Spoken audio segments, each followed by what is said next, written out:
প্রশাসন ক্যাডারের প্রজাতন্ত্রের কর্মচারীদের, যাদেরকে আমরা আমলা বলি, আমলা বলতে আমরা মূলত প্রশাসন ক্যাডারের লোকজনকে কেন যেন সাধারণভাবে বুঝে থাকি।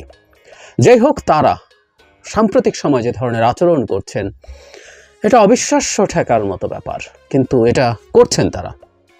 আমরা জানি সাম্প্রতিক সময়ে গত কয়েকদিন আগে জনপ্রশাসন সংস্কার কমিশন তাদের রিপোর্টেরই আগে কিছু কিছু ক্ষেত্রে তারা কোন কোন বিষয়গুলোকে গুরুত্ব দেবেন তার কয়েকটা বিষয় তারা সামনে এনেছেন মিডিয়ার সামনে, প্রেসের সামনে।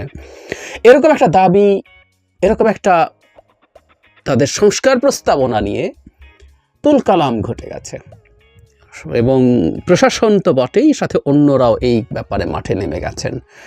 আমাদের প্রজাতন্ত্রের কর্মচারীদের সতর্ক হওয়া দরকার। কিন্তু বাংলাদেশ যে 2024 সালের 5 আগস্টের পর থেকে আগের মতো থাকবে না, তাদের বোঝা উচিত। নাকি উল্টো তারা বুঝে গেছেন বাংলাদেশ আবার আগের জায়গায় ফিরে যাবে। আই এম সরি, তারা যদি এটা মনে করে থাকেন পরেরটা বাংলাদেশ আবার আগের জায়গায় ফিরে যাবে, এটা তারা ভুল করছেন।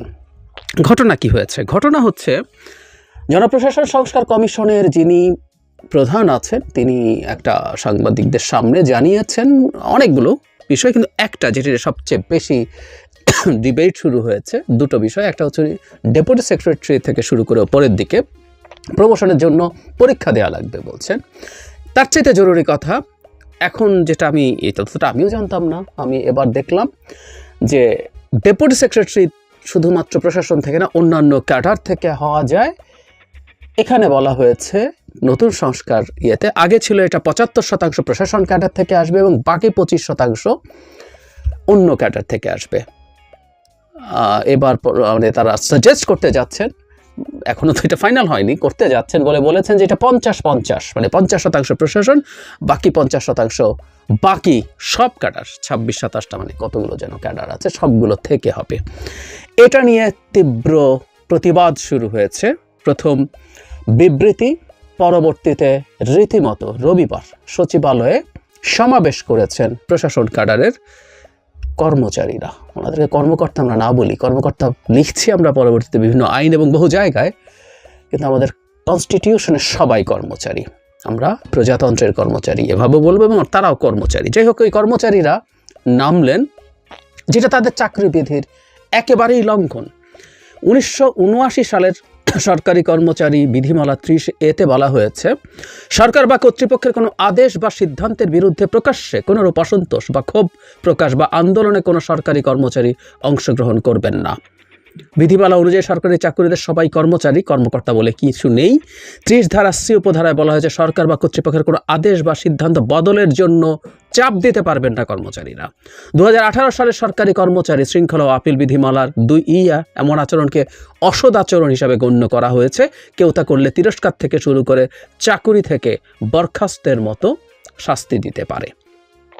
ইনফ্যাক্ট এরপর অন্যরাও যেটা করছেন সেটাও আসলে সঠিক হয়নি। অন্যান্য ক্যাডাররাও তাদের কলম বিরতি করছেন, কলম বিরতি করার ক্ষেত্রে, এবং সেটাও তাদের যেটা করছেন 1 ঘন্টা কাজ থেকে বিরত থাকবেন, এটাও ইনফ্যাক্ট তাদের এই যে চাকরি বিধিমালা এটার পরিপন্থী। সবাই অবশ্য একজোট হয়ে গেছেন যে পরীক্ষা দেবেন না। আর ভাগটা তাহলে এরকম, কেউ পরীক্ষা দিতে চান না ডেপুটি সেক্রেটারি এবং জয়েন্ট সেক্রেটারি হওয়ার ক্ষেত্রে। প্রশাসন ক্যাডারে যারা আছেন তারা আগের মতো 75-25 এই ভাগটা চান, যারা বাকি ক্যাডার আরও 25টা তারা চান 50-50 যে স্প্লিট হয়েছে সেটা, কিন্তু তারাও পরীক্ষা দিতে চান না। আর একটা অদ্ভুত ব্যাপার আমি খেয়াল করছি, এটা নিয়ে একটু আলাপ করতেই চাই, আজকে না আরেকদিন করব। শিক্ষা এবং চিকিৎসা স্বাস্থ্য এই দুটো ক্যাডারকে আলাদা সার্ভিস করার কথা বলা হয়েছে। আমি বুঝলাম না কেন যেন তারা এটার প্রতিবাদ করলেন। আমার কাছে এটা অত্যন্ত ভালো একটা পদক্ষেপ বলে মনে হয়। কেন মনে হয় সেটা নিয়ে আমি আলাদাভাবে কথা বলবো। তো যাই হোক, তারা নামলেন এবং জেনে শুনে তারা আইন ভাঙলেন। তার আগের কথাও, মানে একটু আমরা যদি চিন্তা করি, এখনও কমিশনের রিপোর্ট চূড়ান্ত হয়নি। খেয়াল করি আমরা তাদের বাড়াবাড়ি কোন পর্যায়ে গেছে।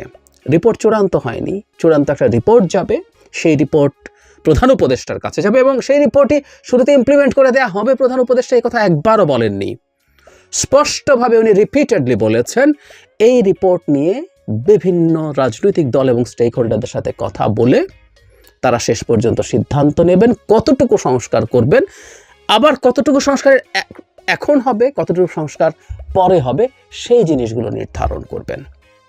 সুতরাং এটা চূড়ান্তভাবে কি হতে যাচ্ছে সেটা এখনো বহু বহু দূরের কথা। তার আগেই তারা মাঠে নেমে তাদের শক্তি জানান দিচ্ছেন।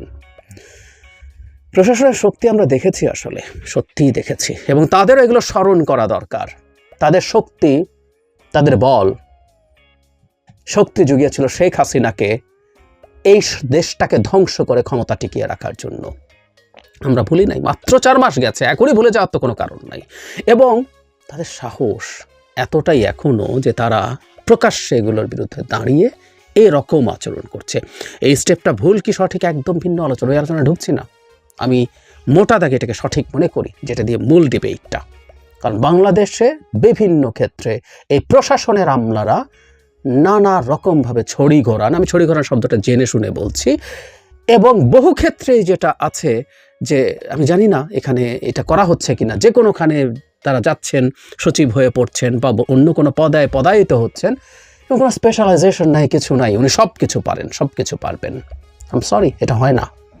বরং এই আলাপ কেউ কেউ করছেন। আমাদের এই কমিশনে কি রিপোর্ট দিয়েছে জানি না, প্রত্যেকটা মন্ত্রণালয় যদি আলাদা আলাদা করে রিক্রুট হতো, সেই মানুষগুলো ওখানে কাজ করতে করতে তাদের এক ধরনের দক্ষতা তৈরি হতো। বা এমন আলাপও একসময় ছিল যে যেই কাডারে জয়েন করছেন তিনি সেই কাডারে যাবেন এবং সেটার সর্বোচ্চ পর্যায়ে গিয়ে পৌঁছে যাবেন, এবং সেখানেই তিনি তার চাকরি শেষ করবেন। এতে তার এক ধরনের দক্ষতা তৈরি হবে, যেটা ফিক্স থাকবে। কিন্তু না, প্রশাসন সব কিছু নিয়ে নিতে হবে, এই হচ্ছে তাদের মূল কথা, মোদ্দা কথা। এটা খুব বিভৎস চর্চা, এবং এই কাজটা আসলে অনেক বেশি ভালো হাওয়া পেয়েছিল শেখ হাসিনার সময়, কারণ তিনি অবৈধভাবে ক্ষমতায় থাকার জন্য এই প্রশাসন, পুলিশ এদেরকে ব্যবহার করেছেন। 2018 সালের 64 জেলায় 64 জন রিটার্নিং অফিসার ছিল, উপজেলাগুলোতে অ্যাসিস্ট্যান্ট রিটার্নিং অফিসার ছিল প্রায় 500। কোথায় আছেন তারা এখন?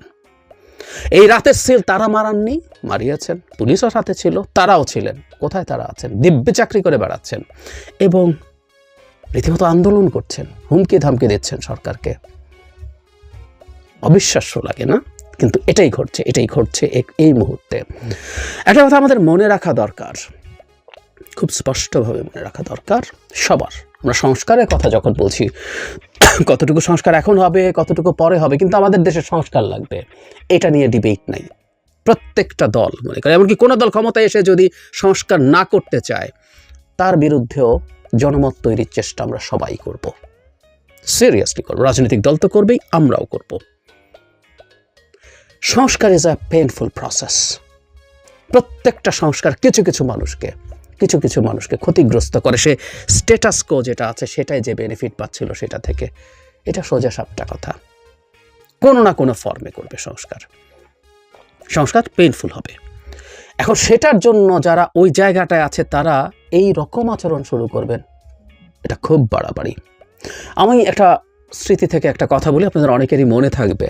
11 সরকার আসার পর যখন বিচার বিভাগ পৃথক করতে সিদ্ধান্ত নিয়েছিলেন মাস্টার হোসেন মামলার রায়, ওটা এখনো পুরো বাস্তবায়িত হয়নি, কিছু বাস্তবায়ন করা যখন শুরু হয়েছিল, তখন প্রশাসনের কর্মচারীরা রীতিমতো বিরাট সমাবেশ করে এটার বিরুদ্ধে জিহাদ ঘোষণা করতে চেয়েছিলেন। এবং সেই সময় বেশ পরিচিত একজন ম্যাজিস্ট্রেট রকনউদ্দৌলা, যিনি মোবাইল কোর্ট করে করে বেশ নামটাম কামিয়েছিলেন সে সময়, যেটাকে আমি একটা ডিজিজ মনে করি।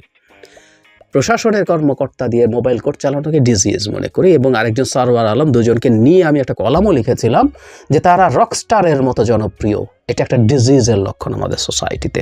যাই হোক, সেই আলোচনায় যাচ্ছি না। তারা বিচারও করবেন, ওই বিচারের ক্ষমতা ধরে রাখার জন্য তারা বিরাট ফাইট করেছিলেন। আমাদের প্রশাসনের কর্মচারীরা যদি মনে করেন তার বিচার করার ন্যূনতম কোনো অধিকার নাই আছে, তারা যদি মনে করেন যে তারা যদি অধিকার আছে, তাহলে তারা অকাঠ মূর্খ, তারা স্টেট বোঝেন না। ওদের কাছে আমরা স্টেট চালাতে দিয়েছি, ওনারা কনস্টিটিউশন পড়েছেন, আর্টিকেল 22 পড়েছেন। এখনও মোবাইল কোর্টটা যেহেতু প্রশাসনের হাতে আছে, এটাকে অবৈধ করে রায় দেওয়া হয়েছিল 2017 সালে, কিন্তু আমরা খুব স্পষ্টভাবে বুঝতে পারি সরকার সেটার আপিল করে ওই আর শুনানি হয় না। এখনও প্রশাসনিক ম্যাজিস্ট্রেটরা মোবাইল কোর্ট চালান, বিচার করেন, প্রশাসক বিচার করছেন, এবং এটা ধরে রাখার জন্য তারা মরিয়া। বহু বহু জায়গায় এরকম আছে। আমাদের কমিশনগুলোতে প্রশাসনের কর্মকর্তা বসে আছে। কেন বসে থাকবে? আমাদের কোনো কমিশনে, এটা আমার ব্যক্তিগত মতামত, কোনো কমিশনে একজনও প্রশাসনের কর্মকর্তা থাকতে পারবে না। সাংবিধানিকগুলো তো বটে, স্ট্যাটুটরিগুলোতেও, এগুলো সংবিধিবদ্ধ কমিশন। দুদকে একজন প্রশাসনের কর্মকর্তা বসে থাকবেন, যে দুদকের কাজ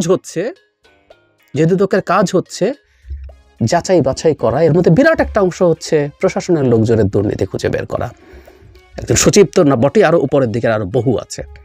কেউ কেউ বলবেন ওখানে যথেষ্ট যোগ্যতা, মানে অতটুকু সিনিয়র কর্মকর্তা হয়ে ওঠে না। এর ভিতরে গল্প আমরা জানি, ওই তর্কে এখন ঢুকছি না। নির্বাচন কমিশন বিরাট একটা অংশ প্রশাসনের কর্মকর্তারা ঢুকে বসে থাকেন। কেন?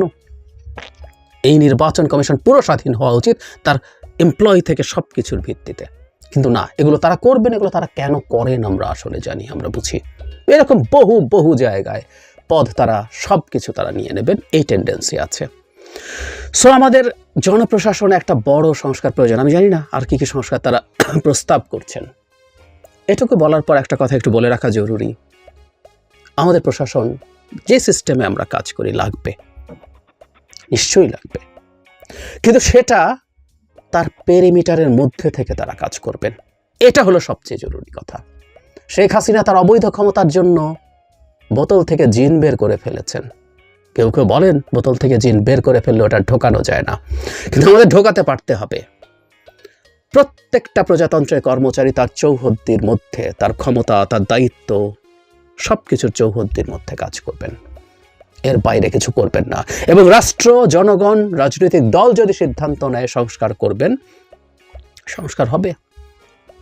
সংস্কার করেই কারো কারো যদি তাতে ক্ষমতা কমে, কারো যদি সক্ষমতা বাড়ে, এগুলোই সংস্কারের উদ্দেশ্য। সংস্কার পরিকল্পনা করেই করা হয় যে কিছু কিছু ক্ষেত্রে কারো অন্যায় বা ভুল ক্ষমতায়নকে থামানো, দমানো, সাথে অন্যদেরকে ক্ষমতায়িত করা কোনো না কোনো ফর্মে। বাংলাদেশে ইউএনেরা উপজেলা চেয়ারম্যানের বাপ হয়ে বসে থাকেন, তাদের মাথার উপরে সব কিছু করেন, সব কমিটি চেয়ার করেন। ওই ভদ্রলোক পাশে বসে থাকে একজন নির্বাচিত জনপ্রতিনিধি। সংস্কার, এটা নিয়ে হাইকোর্টের রায় আছে, এটা নিয়ে হাইকোর্টের রায় বাস্তবায়ন হয় নাই। ওনার সাচিবিক দায়িত্ব পালন করার কথা ছিল ইউএনওর উপজেলা চেয়ারম্যানের। কারণ আশা করি আপনারা কনস্টিটিউশন পড়েন, জানেন আর্টিকেল 11 জনগণ কিভাবে ক্ষমতায়িত হয়, সেটা প্রযুক্ত কিভাবে হয় সেটা বলা আছে প্রতিটি ক্ষেত্রে নির্বাচিত প্রতিনিধিদের মাধ্যমে। কিন্তু না, তাদেরকেও দমিয়ে রাখা হয়।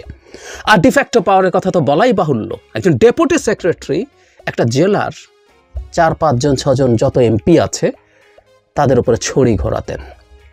বহু মানুষজন কথা বলেছেন একই কথা, মানে পার্লামেন্টে দাঁড়িয়ে তোফায়েল আহমেদের মতো মানুষ, তারপরে ফিরোজ রশিদ সাহেব ডিসিকে বলে বলে কথা বলতে হয় প্রধানমন্ত্রীর সাথে, পার্লামেন্টে বলেছেন। এবং বেশ কয়েকজন এমপির সাথে তো টকশোতে পরিচয় হয়, জানি তাদেরকে যে 2 পয়সার পাত্তা ডিসিরা দিতেন না তা বলতেন। হ্যাঁ, এটা অবশ্য অনিবার্য। আমি তাদেরকে বলতাম আপনারা রাটতে সিল মেরে এমপি হবেন আর আপনাদেরকে পাত্তা দেবে, এটা তো মনে করার কোনো কারণ নেই। কিন্তু তারা যদি মনে করেন যে শেখ হাসিনার ওই বাস্তবতা এখনো রয়ে গেছে, এটা আটার স্টুপিডিটি, এটা সংঘাত তৈরি করবে। সুতরাং গোষ্ঠী স্বার্থে তারা রাষ্ট্রের বিরুদ্ধে দাঁড়াবেন, এটা আমরা মেনে নেব না। তো ওনারা বিদেশ সফর করতেন এই খিচুড়ি রান্না করা দেখতে, লিফট তোলা দেখতে, পুকুর খনন দেখতে। ভবিষ্যৎ বাংলাদেশে এগুলো হবে নাকি? হবে না তো। এগুলো কাটছাট করতে হবে তো, এগুলো বাতিল করতে হবে তো। কোথায় কোথায় আর কি অন্যায় সুযোগ সুবিধা দিয়ে তাদেরকে হাতে রাখা হয়েছে সেগুলোর বিরুদ্ধে কথা বলা হবে। সেই সংস্কারগুলো এই সরকার করুক বা ভবিষ্যতে করুক, করতে হবে তো।